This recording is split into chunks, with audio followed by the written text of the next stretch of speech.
जय हिंद साथियों, the KP education में आप सभी का स्वागत है। दोस्तों, पिछले 6 शिफ्ट का जब ग्रुप डी का एग्जाम हुआ है उसमें देखा गया है कि 2 चैप्टर से साइंस में बहुत ज़्यादा प्रश्न आया है, भर भर का प्रश्न आया है। वो 2 चैप्टर का नाम है, एक लाइट है और दूसरा है विद्युत धारा। बच्चे को जो है यही 2 चैप्टर बहुत ज़्यादा परेशान किया है। हालांकि बायोलॉजी भी परेशान किया है, क्योंकि उसमें जो फिगर दिखाकर उसमें से पूछा जा रहा है। तो देखिए, अगर आपको जो है फिगर दिखाकर और आपसे अभी तैयारी करवा दे कि फर्स्ट फेज के लिए, तो वो आपको जो है समझ में नहीं आएगा। उसके लिए आपको बायोलॉजी अच्छा से पढ़ना पड़ेगा। हाँ, जो भी सेकेंड फेज थर्ड फेज के लिए तैयारी कर रहे हैं उसको मैं एक रिकमेंड करूंगा बायोलॉजी के लिए कि खान सर का जो है ना लेक्चर देख लीजिए बायोलॉजी का, वो पूरा का पूरा क्लियर हो जाएगा। मैं भी देखा हूँ, मतलब पूरा का पूरा लेक्चर नहीं देखा हूँ, तो वो 60 70 80 90 का लगभग लेक्चर है, उसमें से 80 लेक्चर हम देख लिए हैं। तो हमको बहुत ज़्यादा जो भी क्वेश्चन आ रहा था, जो भी क्वेश्चन बताया जा रहा था, हमको ओवरऑल पता चल जा रहा था इसको क्या करते हैं। बहुत अच्छा से समझाए हैं, ठीक है।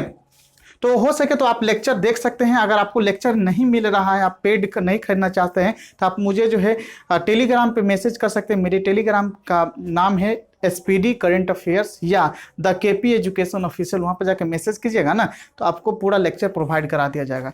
तो हम बात करते हैं लाइट चैप्टर का। लाइट चैप्टर में जो भी महत्वपूर्ण इंपॉर्टेंट फार्मूला है उसके बारे में हम लोग डिस्कस करेंगे। और अगला जो वीडियो आएगा उसमें जो हम देखेंगे कि दर्पण में जो है कोई वस्तु अगर फोकस और वक्रता केंद्र के बीच रहता है उसका प्रतिबिंब कहाँ बनेगा, इस प्रकार का अगला वीडियो में जो है हम लोग टॉपिक देखेंगे। इस वीडियो में सिर्फ और सिर्फ फार्मूला देखेंगे और उसका जो है क्या अर्थ होता है, कैसे निकाला जाता है और इसको न्यूमेरिकल पे कैसे अप्लाई करेंगे, सभी चीज देखेंगे। देखिए, जब हम प्रकाश चैप्टर पढ़ते हैं तो प्रकाश चैप्टर में जो है 2 प्रकार का जो है आपको चीज पढ़ना पड़ता है। पहला दर्पण और दूसरा लेंस, ठीक है। तो दर्पण किस प्रकार का होता है, तो देखिए दर्पण जो है इस प्रकार का दर्पण होता है, ठीक है, इस प्रकार का दर्पण होता है। और लेंस किस प्रकार का होता है, तो लेंस जो है आपका जो है इस प्रकार का होता है। देखिए, ये जो है लेंस आपका है, ठीक है, ये जो क्या है आपका लेंस है।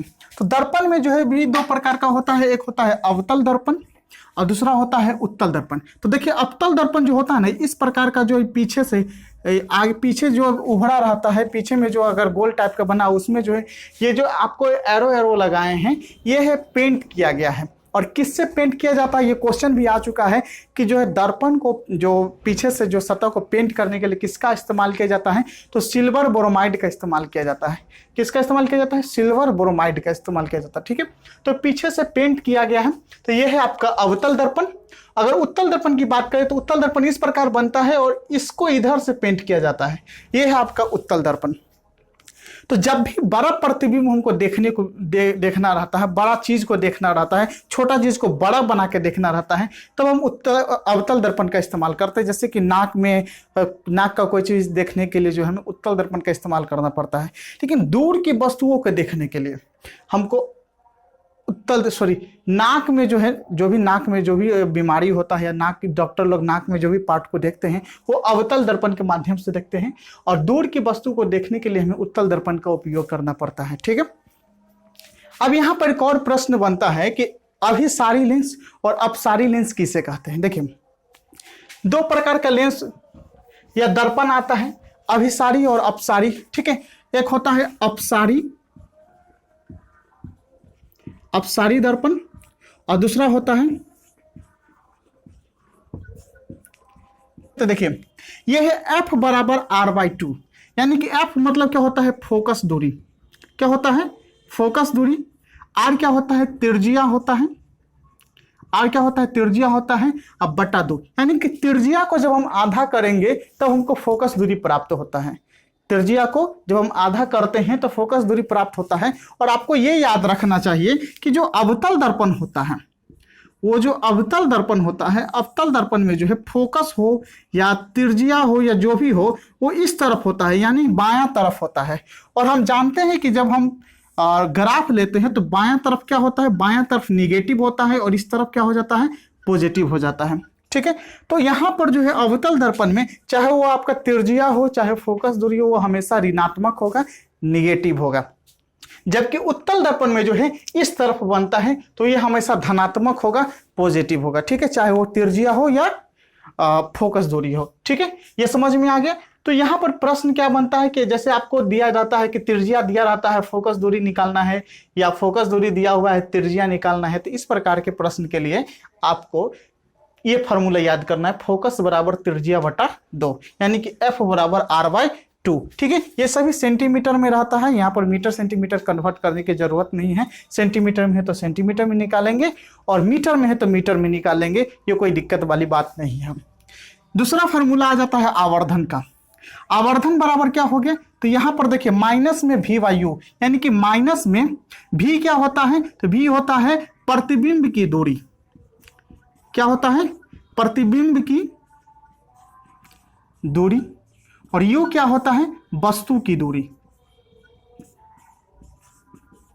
चलिए इसको थोड़ा सा आपको समझा देते हैं। जैसे ये अवतल दर्पण है, ठीक है, अवतल दर्पण है, ये बीच में से इसको जो है ये मुख्य अक्ष गया है, ये जो बीच से जो लाइन जाता है ये मुख्य अक्ष होता है, और यहाँ पर जो बीच वाला ये पॉइंट होता है इसको हम लोग कहते हैं ध्रुव। क्या कहते हैं, ध्रुव, इंग्लिश में कहते हैं पोल, इसको कहते हैं हम लोग ध्रुव। बीच से जो लाइन जाता है उसे मुख्य अक्ष कहते हैं। यहाँ पर C से डिनोट करते हैं केंद्रक को और F से डिनोट करते हैं फोकस को। मान के चलिए अगर कोई वस्तु यहाँ पर है, ठीक है, कोई वस्तु यहाँ पर यानी कि C से दूरी से यानी कि अनंत पर है। क्या चीज पे है, अनंत पर है, सॉरी अनंत और C के बीच में है। ये इधर अनंत हो गया, मतलब इधर लिमिटेड नहीं है कि कितना दूरी तक जा सकता है, और इधर C हो गया, तो अनंत और C के बीच में है। तो यहां से जो ये आता है और ये जो है प्रतिबिंब बन रहा है। क्या बन रहा है, प्रतिबिंब बन रहा है, तो ये भी जो है अनंत और वस्तु के बीच में प्रतिबिंब बनेगा। ठीक है, तो ये जो बन रहा है प्रतिबिंब, तो ये वस्तु से दर्पण की जो दूरी है, ये वस्तु से जो दर्पण की दूरी है, ये वस्तु से जो दर्पण की दूरी है, इसको कहते हैं हम लोग U। ये वस्तु से दर्पण के ध्रुव की जो बीच की दूरी है, दर्पण के बीच की दूरी है, इसको कहते हैं हम लोग U। और ये जो बना है प्रतिबिंब, ये जो प्रतिबिंब बना है नीचे में, इससे और इसके बीच की दूरी कहते हैं हम लोग V। आप लोग जब वेग पढ़े होंगे, चाल पढ़े होंगे, तो U बराबर प्रारंभिक वेग हो जाता है और V बराबर अंतिम वेग हो जाता है। यहीं पर उसी तर्ज पर यहाँ पर है कि U बराबर वस्तु की दूरी और V बराबर जब वस्तु पर टकरा जाता है तो बाद वाला दूरी। ठीक है, क्लियर हो गया। और एक और बात आपको बता दें कि जब अवतल दर्पण होता है उसमें वस्तु का जो प्रतिबिंब बनता है, एक प्रकृति मतलब दो प्रकृति का बनता है। उस दो प्रकृति में क्या क्या आता है, अधिकतर जो प्रतिबिंब बनता है अवतल दर्पण में वो वास्तविक और उल्टा होता है। मतलब जब भी वास्तविक प्रतिबिंब बनेगा वो उल्टा रहेगा। अवतल दर्पण हो या कोई भी उत्तल दर्पण हो या कुछ भी हो, उसमें जब भी वास्तविक प्रतिबिंब बनेगा तो वास्तविक प्रतिबिंब क्या बनेगा, उल्टा बनेगा और छोटा बनेगा। वास्तविक प्रतिबिंब क्या बनेगा, उल्टा बनेगा, और वस्तु से क्या बनेगा, छोटा बनेगा, ज्यादा बड़ा नहीं बनेगा। ठीक है, लेकिन वही काल्पनिक प्रतिबिंब या आभासी प्रतिबिंब की हम लोग बात करते हैं, तो आभासी प्रतिबिंब या काल्पनिक प्रतिबिंब जो है वो सीधा बनता है और वस्तु से बड़ा बनता है। तो वस्तु से बड़ा बनता है उसी को आवर्धन कहते हैं। उसी को क्या कहते हैं, आवर्धन। मतलब वस्तु से कितना बड़ा बना या कितना गुना बड़ा जो है प्रतिबिंब है वस्तु से, उसी को हम लोग आवर्धन कहते हैं। मतलब उसके अनुपात को आवर्धन कहते हैं। तो यहाँ पर आवर्धन आपको निकालने के लिए कहा जाएगा, तो आप कौन सा फॉर्मूला याद रखिएगा, तो आवर्धन बराबर -V/U। आवर्धन बराबर -V/U, यानी कि माइनस में प्रतिबिंब की दूरी बटा वस्तु की दूरी। उसके बाद अगला फॉर्मूला है 1/F बराबर 1/V + 1/U। ठीक है, दर्पण में जो है बीच में प्लस होता है, वही लेंस में जो है बीच में माइनस होता है। सब एक दूसरे से रिलेटेड है, ज्यादा फर्क नहीं है। आपको एक फॉर्मूला याद हो गया तो दूसरा फॉर्मूला आराम से याद हो जाएगा। तो 1/F मतलब 1 फोकस बराबर 1 प्रतिबिंब की दूरी जोड़ 1 वस्तु की दूरी। ये फार्मूला से जो है आप इसमें से कोई भी चीज दिया रहता है, सिंपल सा ही सवाल आता है या डायरेक्ट फार्मूला है पूछ लेता है, आप कोई भी फार्मूला आएगा, कोई भी सवाल आएगा तो आराम से बना लीजिएगा, फार्मूला याद रखिएगा। उसके बाद दर्पण में एक और चीज आता है अपवर्तनांक। अपवर्तनांक में क्या होता है, sin I/sin R। इसको हम लोग क्या कहते हैं, स्नेल का नियम कहते हैं। क्या कहते हैं, स्नेल का नियम कहते हैं। भैया ये स्नेल का नियम क्या है, देखिए स्नेल जो है ना एक नियम दिया था कि जब वस्तु, इसको थोड़ा सा मिटा देते हैं। देखिए जब कोई दर्पण है, मान के चलिए दर्पण है, ये समतल दर्पण है मान के चलिए, इस पे कोई वस्तु आ रहा है, वस्तु का जो है किरण आ रहा है, वस्तु का किरण आ रहा है, प्रकाश का किरण आ रहा है और ये दर्पण से टकरा कर फिर इस तरफ चला जा रहा है। तो इसके बीच में जो अभिलंब है, तो अभिलंब से बना कोण, यानी इसको आई कहते हैं, यानी कि आपतित कोण कहते हैं। इसको क्या कहते हैं? आपतित कोण। यानी कि आने वाला किरण से जो अभिलंब, आने वाला किरण अगर अभिलंब से कोण बनाए उसको आपतित कोण कहते हैं। और जब टकरा कर वापस जाए, जो कोण बनाए उसको जो है हम लोग परावर्तित कोण कहते हैं। इंसिडेंट रे और रिफ्लेक्टेड रे, इंग्लिश में आई से इंसिडेंट रे और आर से रिफ्लेक्टेड रे। तो आपतित कोण जो बना है और जब परावर्तित कोण बना है, तो वही बोल रहा है कि अपवर्तनांक में जो है आपतित कोण और परावर्तित कोण का अनुपात होता है। दर्पण का अपवर्तनांक अगर हमको निकालना होगा तो साइन आई बटा साइन आई, अपवर्तनांक को म्यू से सूचित किया जाता है। क्या चीज से सूचित किया जाता है? म्यू से। लेकिन जानते हैं फिजिक्स में जो है ना, हम एक चीज देखे हैं कि अगर हम उसका संकेत से जो याद रखेंगे ना सबको, तो भुला जाते हैं, कंफ्यूज हो जाते हैं कहाँ पर क्या इस्तेमाल। इसलिए हम जो है ना उसका वर्ड ही याद रखते हैं, अपवर्तनांक बराबर साइन आई बटा साइन आर। ये आपका 4 फार्मूला है। ये 4 फार्मूला अगर आपको याद है, अगर आपको समझ में आ गया है, तो आप ये दर्पण का सब चीज बना सकते हैं। दर्पण का ज्यादा कोई जरूरत नहीं है इससे ज्यादा समझने के लिए। और खास करके लास्ट समय में जब एग्जाम है, यहां से आपका जो प्रश्न बन जाएगा। एक टॉपिक और दर्पण का बचता है कि कौन सा प्रतिबिंब अगर वस्तु के यहां पर रख दे तो इसका प्रतिबिंब कहां बनेगा, इस प्रकार का। तो ये अगले वीडियो में आपको बताएंगे। अब बात करते हैं लेंस का। लेंस में भी 2 प्रकार का लेंस होता है, एक होता है अवतल लेंस, एक होता है उत्तल लेंस। तो अवतल लेंस में भी जो जब हमको अगर फोकस निकालना रहता है तो त्रिज्या का आधा करेंगे, फोकस निकल जाएगा, जो कि अवतल दर्पण से समान है।